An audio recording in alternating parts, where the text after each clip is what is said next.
Alrighty, good morning everybody. How is y'all doing today? Today I'm going to be doing a short little freshman advice video because I know it's been highly requested.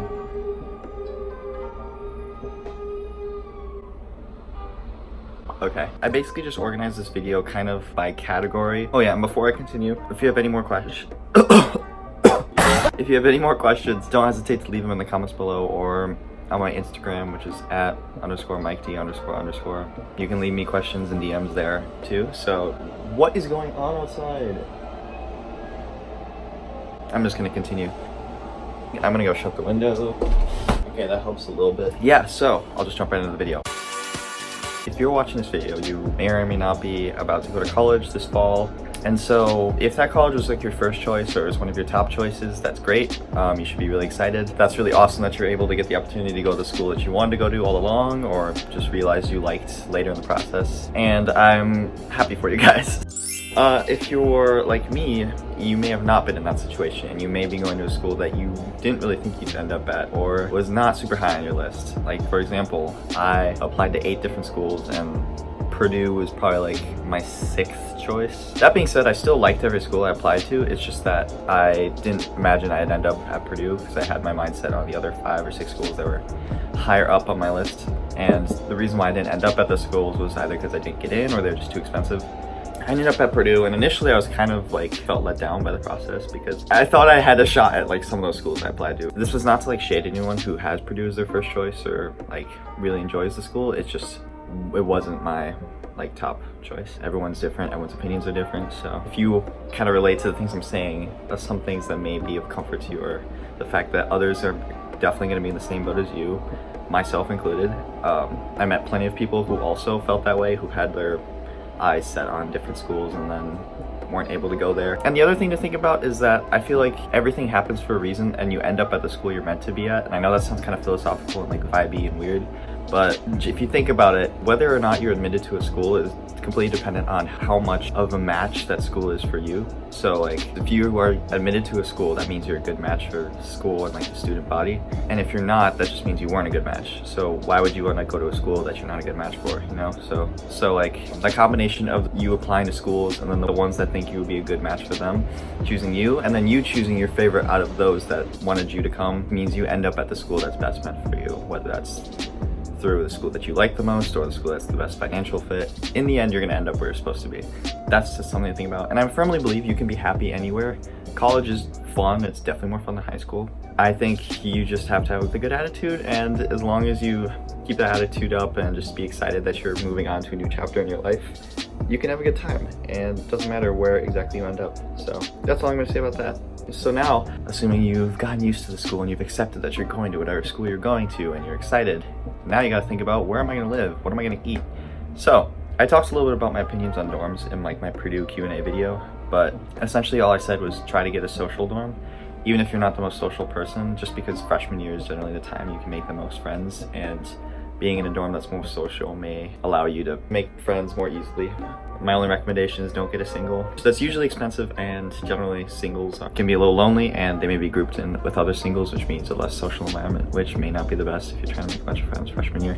But other than that, you can't go wrong with anything. Just do some research on the dorms at your school and you can find out more information that way. As for meal plans, the one thing I will say is you will eat less at the dining courts of your school than you think you will. So if you have an option to not get an unlimited plan, because I know of some schools that force you to do that, I say do it! Get less meals.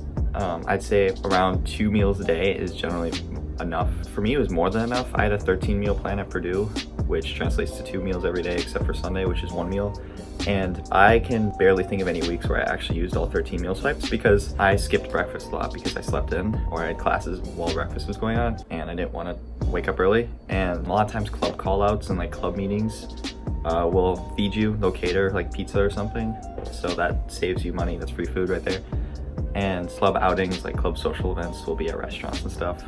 And the fact that you'll just be going out with friends off campus to get food is just, yeah, that happens a lot. So yeah, chances are you're not going to use as many meal swipes as you think you will. The other thing to think about is, I don't know if this is true at all schools, but I know at Purdue, you're allowed to upgrade your meal plan, but you can't downgrade it. So if you're like deciding between 2 meal plans, get the one that offers less meals, and then if you really need those extra meal swipes, you can upgrade in the middle of semester whenever you need to. Now that you know how to eat and know how to sleep and now that you know where you're living and what kind of meal plan you're gonna get, you're about to go to school, and now you're thinking about, how do I make friends? And I remember I was terrified of this last year. This was definitely the thing that stressed me out the most about moving into college, and I think it stresses a lot of people out. If you remember in my moving out vlogs, I was freaking out about this aspect of college. I'm just gonna say this right now, it'll be completely okay. Everyone else is also in the same boat. Everyone else is also in the same boat. Everyone else is also trying to make friends. No matter where you go, you're going to a new place, and everyone has that fear of being lonely in college, so everyone else, especially in the first few weeks, is always trying to like talk to as many people as possible. Everyone's very, very social, so don't worry, you're not alone. It will be easier than you think, is all I'm gonna say.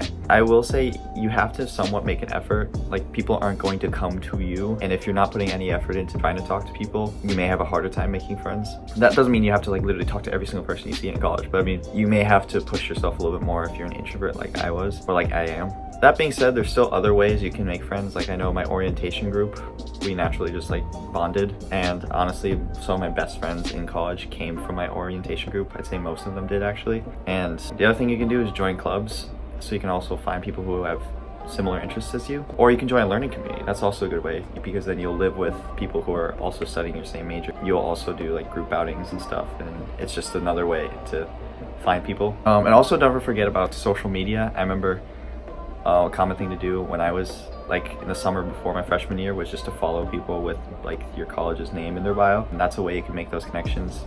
Join your college class Facebook group, because then you can find answers to any questions that you may have. You can be up to date with whatever's going on. And the other thing is, there'll be subgroups that will start popping up. I remember I joined a tennis group chat, even though I haven't played tennis in forever, just because why not? And you know, it offered me a little bit of sense of security that I could have some people I could meet on campus. There's the other subgroups, like people will be like, oh, anyone else interested in this? And then there'll be a group, and you can join the group, and then you can make friends that way as well. So there's a lot of ways you can just get to know people through social media, so never neglect that. The other surprising way I like actually made one of my closest friends was through office hours. Amy, if you're watching this, you know what I'm talking about. I was in the chem resource room, and then me and Amy bonded over the chem homework, and now we're really good friends. Office hours, you can make friends. You make lifelong friends while bonding over your inability to do your homework. And in general, don't stress about it too much. It will come easier than you think.